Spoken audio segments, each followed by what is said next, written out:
Barselona klubimizda nimalar sodir bo'ldi bugun? Odamni juda ham qo'rqityapti.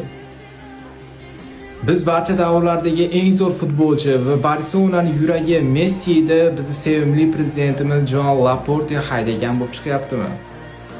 Va endi agarda Laporteni biz saylovlarda g'alaba qozontirmasak, biz sevgan Flick jamoani tark etishi mumkin.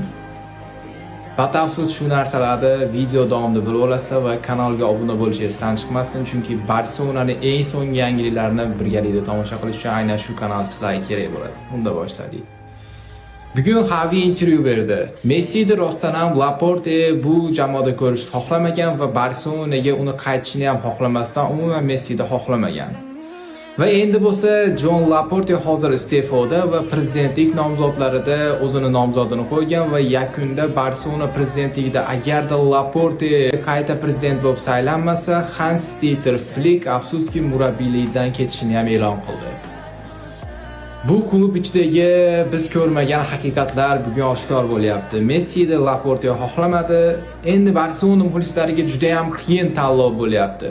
Agarda Laporteni jamoada olib qolaylik desa, biz sevgan Messi u haydagan bo'lib chiqyapti.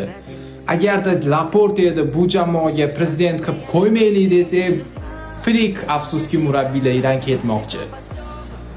Qaysi devorga boshimizni uramiz bilmaymiz.